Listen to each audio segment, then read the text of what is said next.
Vamos lá, vamos falar hoje sobre classificação dos alvéolos pós-extração. Vou mostrar muito alvéolo para vocês hoje, bastante.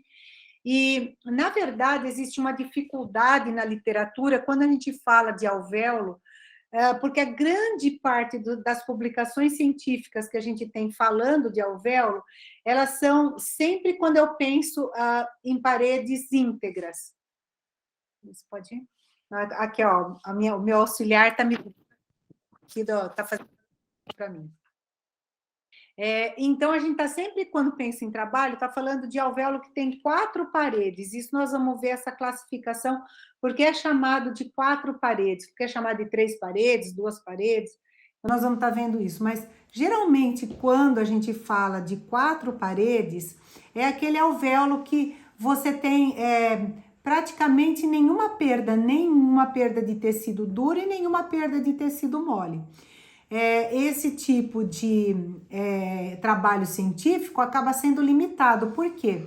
Porque quando eu tenho uma diversidade, eu perdi uma parede vestibular, eu perdi uma parede lingual, eu tenho uma parede fina, eu tenho uma parede grossa. Então, quando eu levo isso para uma pesquisa, eu tenho essa dificuldade em padronizar. Tipo assim, dificilmente eu vou ter um defeito ósseo em um paciente e em outro paciente. Então, essa é uma dificuldade chamado de viés, né? É um viés que a gente tem nas publicações quando se fala de alvéolos, né? Então, existe uma busca em se criar uma classificação. A classificação que eu vou estar usando hoje é uma classificação que ela foi publicada em 2021, então é uma classificação recente. Tem classificação de 2004, 2014, tem classificações que vão privilegiar, assim, eu vou olhar o tipo de tecido gengival, se ele é mais espesso, se ele é mais delicado, se a parede óssea é mais fina, mais grossa. Tem classificações que vão privilegiar somente os dentes anteriores, a gente não consegue classificar os posteriores.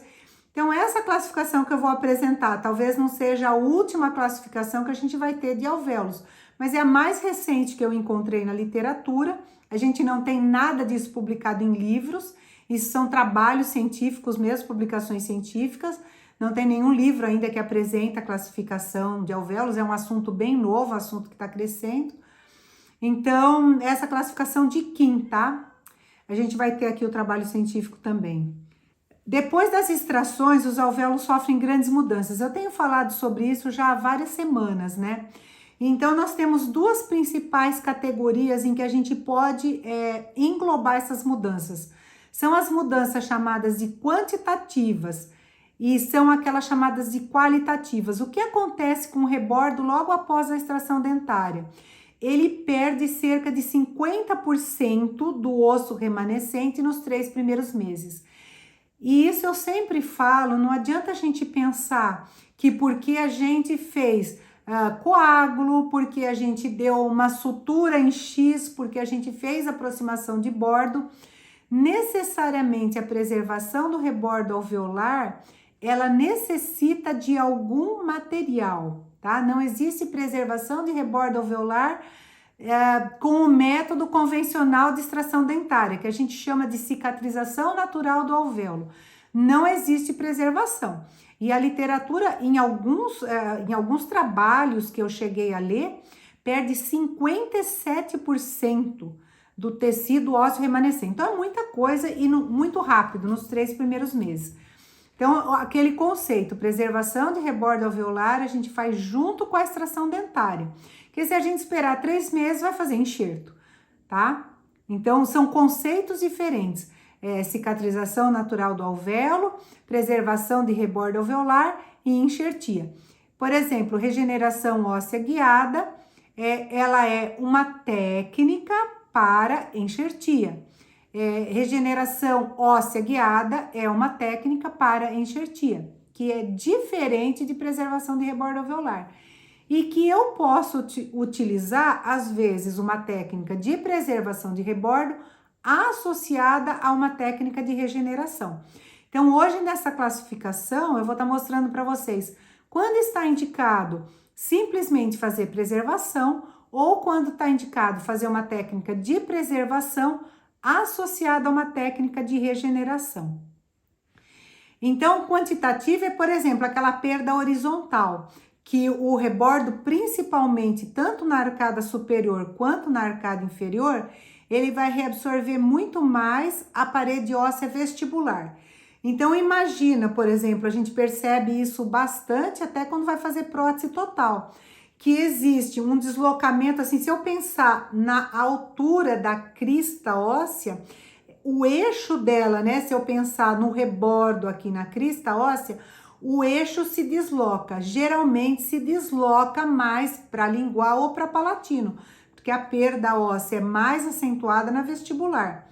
Na parede óssea palatina ou lingual, ela é estimada em 30%, então ela é menor na parede óssea lingual.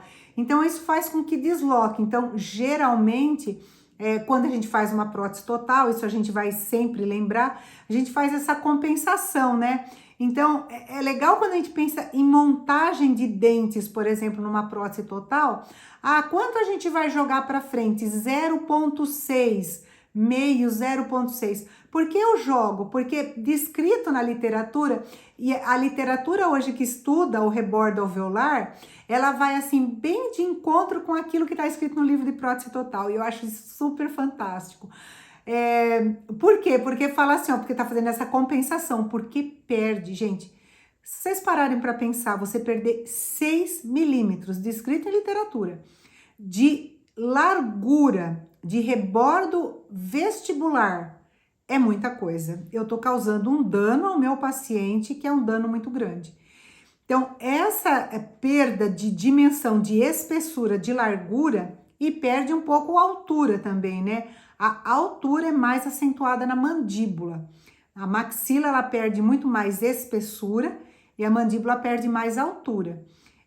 Isso causa um dano ao paciente e muitas vezes o paciente não consegue nem mais ter retenção para uma prótese total. E para colocar um implante, às vezes ele vai para enxertia mesmo. E a qualitativa é quando eu tenho uma cicatrização não desejada. Por exemplo, um exemplo bem fácil de eu dar é um exemplo de um rebordo flácido. Um rebordo de tecido mole bem flácido, quer dizer, aonde eu queria ter tecido ósseo, agora eu tenho um tecido mole, né? Então, às vezes a gente percebe isso. Paciente que vai ter, por exemplo, um perfil gengival mais espesso, esse tecido gengival mais espesso, vai preencher aquela região do alvéolo. Então, às vezes eu tenho lá, eu vejo um rebordo que eu tenho 4 milímetros, 5 milímetros de tecido gengival. Por quê? Porque é essa qualitativa, aonde eu deveria ter uma cicatrização com tecido ósseo, eu passo a ter uma cicatrização não desejada com tecido mole. Então, ele é um rebordo, mas ele é um rebordo que não oferece sustentação, né? E é um rebordo que, por exemplo, para que eu possa fazer um implante, ele é um rebordo totalmente indesejado. Então, aqui, olha, tem a citação também, né, desse trabalho de onde a gente buscou essa classificação, tá bom? Então, vamos lá, vamos começar a classificação. Então, tipo 1, o que é um alvéolo de tipo 1? É um alvéolo que tem 4 paredes. Como se classifica alvéolo? Isso, qualquer classificação que a gente for pegar, é pela quantidade de paredes que sobraram quando você fez a extração. A gente não classifica pelas paredes que estão faltando, a gente classifica pelas paredes que ainda ficaram lá. Então, a gente diz que é um defeito de 4 paredes, é outra forma como vocês vão encontrar isso escrito. É um alvéolo de 4 paredes, um defeito de 4 paredes. Quando acontece esse defeito tipo 1? Geralmente, por exemplo, uma fratura, né? Aqui eu até fiz um borrãozinho aqui embaixo, por exemplo, dente que a gente já tratou o canal várias vezes, tratou, retratou, aquela infecção recorrente, a gente não tá tendo resultado. Então, eu quis ilustrar um pouquinho aí, que seria essas lesões apicais que a gente não consegue tratar, que aí acaba o dente tendo uma indicação de extração, mas ele tem todas as paredes ósseas e todo o tecido gengival dentro dos limites normais. Então, isso é o que a gente chama de defeito tipo 1. E eu tenho alguns exemplos aqui, olha, esse exemplo aqui. Por exemplo, às vezes as pessoas perguntam assim para mim: toda vez que você faz extração dentária, você precisa fazer preservação de rebordo alveolar? Então, esse é um exemplo clássico em que, se eu fizer a cicatrização natural do alvéolo, eu vou ter uma perda óssea, sempre tem. Só que ela vai ser uma perda muito pequena. Por quê? Eu tenho as 4 paredes do alvéolo, vestibular, lingual, mesial, distal, e elas têm uma espessura, olha, é maior do que 1 milímetro. Então, esse tipo de rebordo tende a reabsorver muito pouco. Mas reparem que esse paciente, ele tem toros. Então, assim, é um absurdo, né? A quantidade de tecido ósseo que esse paciente tem. A grande maioria dos pacientes que a gente atende não são assim. Mas é um exemplo da classificação tipo 1. A pessoa, no caso, perdeu esse dente por cárie, era uma cárie extensa, e levou a fratura, né? Uma fratura vertical da raiz, e aí eu fiz a indicação da extração. Mesmo assim, nesse caso, eu usei uma barreira, que é já uma rotina, né, no consultório. Eu não faço nenhum caso sem colocar pelo menos uma barreira. Por quê? Porque se eu coloco a barreira, eu não preciso deslocar o meu tecido mole. Existem várias barreiras que podem ficar expostas ao meio oral. Então, assim, eu faço aquela fechamento oclusal, não preciso me preocupar, então eu mantenho, inclusive, o limite mucogengival sem alteração. Então, em regiões estéticas, isso fica muito bonito, né? Então, às vezes eu não preciso ganhar tecido duro, mas eu preciso ganhar tecido mole. Sempre quando a gente pensa em preservação, a gente tá falando das duas coisas, tá? Tá falando de tecido duro e tecido mole, que às vezes eu tenho perdas gengivais também. Então, quando eu falo de preservação, às vezes eu posso fazer uma preservação para, num primeiro momento, eu ter bastante tecido mole, porque eu sei que aquele caso tem um prognóstico ruim, porque eu já tenho uma perda de parede óssea muito grande. Mas eu perdi também tecido mole. E se eu for fazer um enxerto, eu tenho pouco tecido mole e nenhum tecido duro. Então, às vezes eu faço a preservação para ganhar tecido mole, porque vai me facilitar uma técnica de enxertia no segundo tempo. Então, isso também é algo bem interessante. Sem contar qualidade. Por quê? Quando eu faço a preservação, eu vou ter sempre gengiva inserida. Se eu não faço, às vezes eu tenho uma mucosa de revestimento, mucosa flácida. Quando a gente coloca implante em mucosa flácida, o paciente vive se queixando que ali, aqui inflama, eu sinto uma dorzinha. Porque a mucosa de revestimento, ela não é boa para a gente colocar ao redor de implante. É sempre bom uma mucosa inserida. Então, olha o que eu tô fazendo, sem contar o quê? Que se eu for colocar uma prótese em cima de uma mucosa inserida, o paciente vai ter um conforto, é um colchãozinho para ele ali, né? Se eu tô colocando a mucosa de revestimento, eu não tenho colchão nenhum ali. Eu não tenho nada fazendo esse amortecimento, a prótese bate e dói. Então, o paciente se queixa de dor. Então, olha como a gente tá facilitando a vida da gente, né? Olha lá, outro exemplo aqui. Esse é um outro exemplo, classificação tipo 1, alvéolo de 4 paredes. Só que já prestem atenção aqui, como eu já tenho uma espessura bem mais reduzida, né? Das paredes ósseas. Então, esse alvéolo precisa de preservação. Esse alvéolo é o típico alvéolo que, embora eu tenha 4 paredes, ele vai reabsorver 50%. Esse alvéolo não segura sem preservação. Daí a gente vai decidir, né? Se nós vamos utilizar um concentrado plaquetário, se nós vamos utilizar sangue medular. Hoje eu tô dando preferência em utilizar sangue medular nesses casos. Eu vou utilizar uma barreira, eu vou utilizar uma membrana. Uma técnica bastante comum, que eu particularmente não uso essa técnica, que você utiliza osso particulado, geralmente de origem bovina, e uma membrana, mas eu tenho resultados muito melhores utilizando barreira e sangue medular. Então, eu tô dando preferência hoje em tratar esses alvéolos com uma técnica um pouco diferente, tá? Mas aqui vocês podem observar como eu já tenho uma espessura. Então, o que que acontece com esse rebordo? Ele vai ficar bem fininho, ele vai preservar a altura, só que ele fica bem fino. E se o paciente, por exemplo, um dente anterior, quiser colocar um implante, provavelmente ele vai ter que associar alguma técnica de enxertia. Coisa que seria totalmente evitável se fizesse a preservação do rebordo alveolar aqui no momento da extração.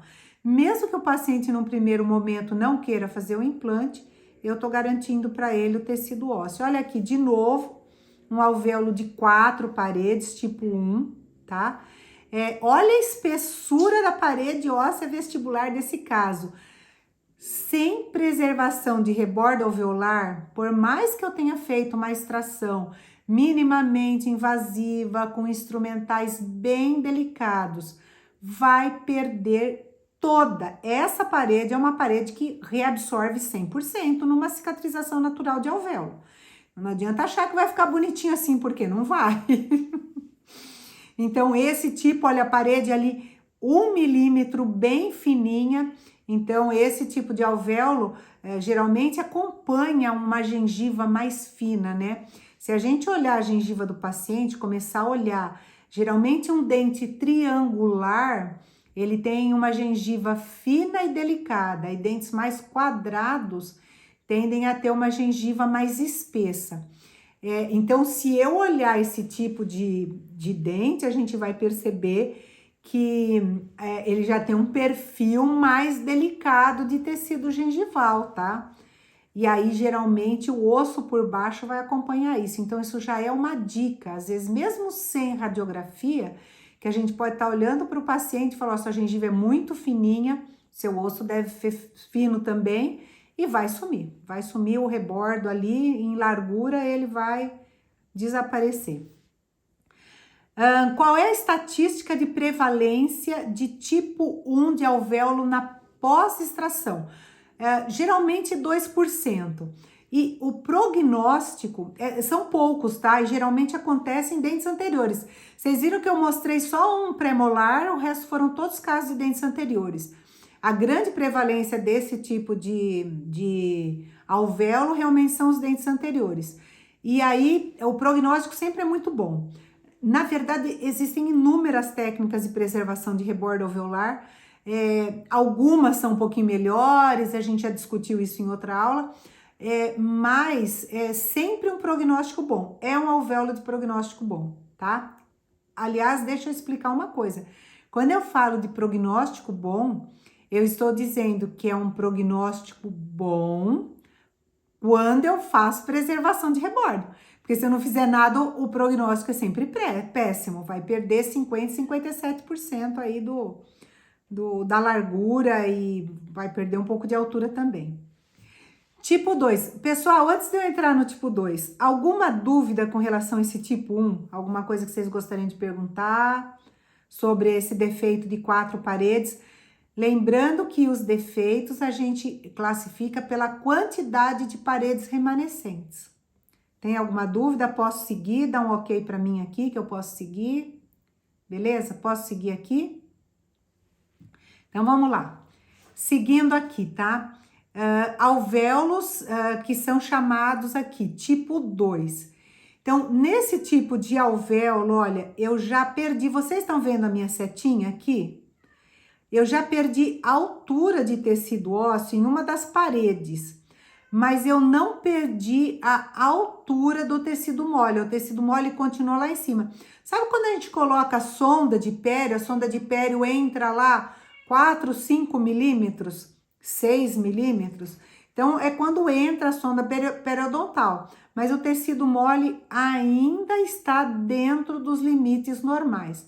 Então, esse tipo de defeito é chamado de defeito de 3 paredes, porque geralmente perde a parede vestibular, mas eu tenho a mesial, distal, a palatino-lingual. Então, é chamado de um alvéolo de 3 paredes. Então, vamos aos exemplos aqui. Então, olha só, esse paciente, ele tinha o tecido gengival preservado, não é um paciente que tem retrações gengivais, tá?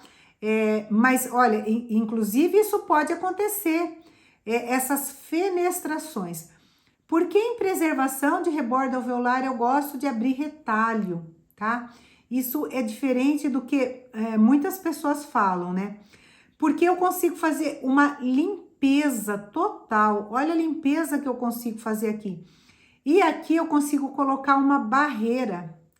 Então, eu consigo reconstruir 100% disso daqui com previsibilidade. Agora, se você se sente assim, ó, você tá me escutando, assim, totalmente seguro em fazer esse tipo de preservação fechado, tá? É muito mais difícil, inclusive, né? Se você consegue isso, você consegue, porque você pensa que você tem que fazer, você tem que isolar o tecido mole de onde eu quero crescimento de osso, porque senão o fibroblasto vai invadir e eu vou ter um tecido misturado de tecido gengival com tecido ósseo, que eu não quero. Eu quero tecido ósseo, tecido ósseo. Então, voltando aqui, né, olha, que aqui eu já fiz, então eu gosto dessa observação que eu gosto de fazer. Então, aqui, olha, eu tinha preservação da altura da gengiva, esse paciente perdeu esses dentes por lesões endodônticas, geralmente o tipo 2 é paciente que perde por lesão endodôntica, e esse local aqui, lembra que quando eu tenho uma lesão endodôntica, às vezes ele vai formando no periápice do dente, né? Aquela reação inflamatória, aquela reação vai subindo pelo ápice, ela sai pelo ligamento periodontal e ela faz isso aqui, ó. Isso aqui é bem comum em lesão endodôntica. Ela abre um buraco aqui na parede óssea, onde a parede óssea é menos espessa do paciente, e uma via de drenagem. Nesse pontinho aqui, ó, dá até para ver que esse paciente era cheio de fístula, drenando aqui pela vestibular. Então, eram lesões endodônticas, dentes que já tinham sido retratados endodonticamente várias vezes, tinham indicação de extração. Então, aqui eu vejo que existe, olha a preservação aqui, ó, eu não tenho perda de altura de parede óssea, tá? Aliás, desculpa, eu tenho um pouco de perda aqui, né, de altura de parede óssea, eu tenho essas fenestrações que caracterizam, então, o que a gente chama de tecido de perda 2, de tipo 2. Ó, aqui também, olha, a perda óssea vestibular, aqui, ó. Tarcísio, se tá me escutando, o Tarcísio faz bastante enxertia comigo. Olha por que que depois fica uma parede fininha que não tem nem nutrição pro enxerto. É isso aqui, ó. Faz a extração. Eu tenho uma parede aqui fininha, menos de 1 milímetro, meio milímetro. A parede super espessa aqui na parede palatina. Mas aqui vai reabsorver tudo e às vezes eu tenho até dificuldade para ter nutrição do enxerto nesse tipo de alvéolo. Então, esse alvéolo precisa de preservação. Olha aqui um outro caso também, olha, perdeu totalmente a parede vestibular, mas veja que o paciente não tem retrações gengivais. Opa, deixa eu voltar aqui. O paciente não tem retrações, ó. O paciente tá sem retrações gengivais, então tipo 2. Aqui. Aqui é a mesma coisa, olha, perdeu um pouquinho da parede óssea vestibular, ó, um caso de dente posterior. A parede lingual tá mais alta e a vestibular tá mais baixa. Então, esse daqui dá pra ver bem, olha, não tenho perda de altura de tecido gengival, nada. Aqui, olha, uma outra foto daquele mesmo caso, ó, mostrando que houve, então, a perda em altura da parede óssea vestibular. Esse aqui acho que é o mais bonito que tá dando pra mostrar pra vocês aí de tipo 2, tá? Bem clássico mesmo, assim, a classificação bem bacana. Olha aqui também esse outro caso, ó, perda da parede óssea vestibular, ó, uma gengiva espessa do paciente, ó. Aqui também, ó, perda da parede óssea vestibular e a parede palatina espessa. O que acontece nessa situação? Reabsorve tudo, vai para enxerto de maxila, com certeza, né? Não tem. Aí coloca a prótese total. Então não vamos para enxerto. Não vamos colocar implante, vai colocar prótese total. Prótese total, ó, batendo lá no rebordo, batendo, batendo, batendo. O que que acontece com o osso quando eu tenho trauma? Reabsorve. Então a gente diz assim que a prótese total, ela é uma via de mão dupla. Porque se ao mesmo tempo a prótese total do paciente ela devolve para ele uma estética, uma condição social, uma mastigação, por outro lado, ela vai, os anos, ela vai destruir todo o rebordo alveolar do paciente. Porque como ela é uma prótese solta, ela vai sempre batendo. Isso é uma indicação, isso é muito bom para a gente conversar com o paciente, quando a gente fala com o paciente sobre a prótese total, para a gente poder indicar 2 implantes para o paciente, né? Pelo menos para fazer uma implanto muco suportada, né? Uma overdenture com 2 implantes, que isso vai ajudar a preservar o rebordo dele, que ao longo dos anos esse rebordo vai desaparecer. Então vamos lá, olha, qual a prevalência desse tipo de defeito de 2 paredes, né? Desculpa, de defeito de 3 paredes, tá? Tipo 2, defeito de 3 paredes, 4,71, e o prognóstico também é muito bom. Por quê? Porque eu tenho aqui, olha, o tecido gengival preservado. Então, geralmente é quando se faz aquela reconstrução, que você coloca uma barreira aqui, você coloca um osso particulado. Eu já falei que eu gosto de colocar só sangue aqui, né? Então, mas eu posso colocar uma barreira, a gengiva tá aqui, o prognóstico sempre vai ser muito bom. Geralmente a gente ganha isso aqui de volta, tá? E vai vir aqui. Porque pensa que eu tenho 3 paredes, eu tô circulando por 3 paredes, faltam uma só. Então, geralmente isso aqui fecha, tá? E eu volto a ter aquele rebordo inteiro, se eu quiser colocar um implante, se eu quiser fazer uma fixa bem apoiada, se eu quiser fazer uma movimentação ortodôntica. Isso aqui é o típico caso de movimentação ortodôntica, que você às vezes tem uma certa perda na vestibular, que você pode perder o caso ortodôntico por conta disso. Gente, alguma dúvida tipo 2? Vamos partir pro tipo 3? Então, assim, o tipo 2 tem 3 paredes, né? Legal, né? Tipo 2 tem 3 paredes. E o tipo 3 também tem 3 paredes. Então, assim, ó, o tipo 2 e o tipo 3, eles também têm 3 paredes. Só que qual a diferença aqui? Eu não tenho mais, eu tenho uma retração gengival. Eu não tenho mais a gengiva que vem, eu tenho essa retração. Então, o que eu preciso aqui? Eu preciso ganhar tecido mole e tecido duro, porque o tecido mole já desapareceu. Vamos lá, olha aqui, ó, tá? Eu tô vendo que eu tenho retrações gengivais e olha, eu tenho uma perda. Esse paciente, inclusive, olha a fenestração aqui. Esse caso foi um caso interessante, porque quando eu fiz esse caso aqui, coloquei uma barreira e usei nesse caso aqui concentrado plaquetário, né, PRF. E aí coloquei, deixei a barreira aqui tudo bonitinho, fechei. E a filha, no caso, né, desse paciente aqui, aliás, olha, o outro lado dá para ver aqui, olha, a minha barreirinha já suturada aqui, ó, exposta. Aqui é PRF, ó, mostrando as membraninhas aqui, dá até pra gente ver o outro lado feito aqui. Então, assim, a filha dele é dentista.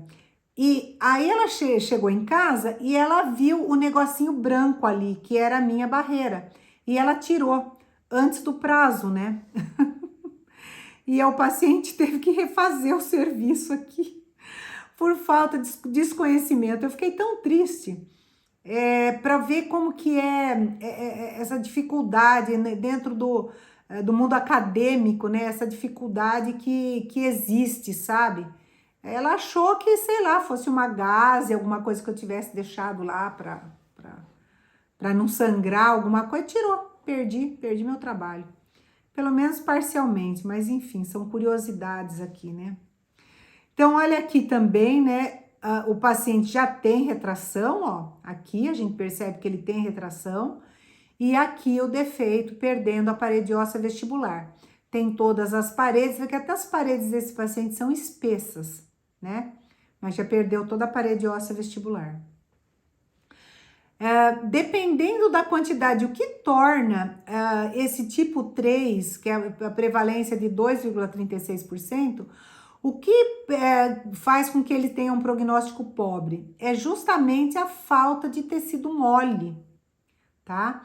Em retrações, por exemplo, inferiores, quando você perde toda a parede óssea, é aquele defeito quando você vai fazer uma mucogengival, né? Você vai fazer periodontia nesse paciente e às vezes já tá praticamente lá no ápice, né? E o paciente quer fazer ali o recobrimento radicular e é prognóstico ruim, né? Porque eu não tenho tecido mole. Então, uma opção aqui de tratamento seria o quê? Primeiro reconstruir esse tecido mole, fazer a extração, reconstruir o tecido mole para numa outra etapa tá reconstruindo tecido duro. Ou já partir aqui para aquilo que eu comentei no começo, fazer uma técnica de preservação associada a uma técnica de regeneração óssea. Que aí a gente já está entrando na enxertia óssea, que inevitavelmente, quando a gente faz preservação, a gente acaba entrando um pouquinho na enxertia óssea. Depende mais, aqui a Dulcinha fez uma pergunta, né? Você remove a barreira depois de quantos dias? 15 dias ou depende do tipo de alvéolo? Eu gosto de remover a barreira pelo menos com 10 dias. Hoje eu tô dando preferência em remover entre 25 e 30 dias. Mas aí vai depender se você conseguiu fechar a barreira. Que muitas vezes, com a barreira, você vai ganhar muito tecido mole e não vai ganhar tecido duro. Então, se eu quero ganhar tecido duro,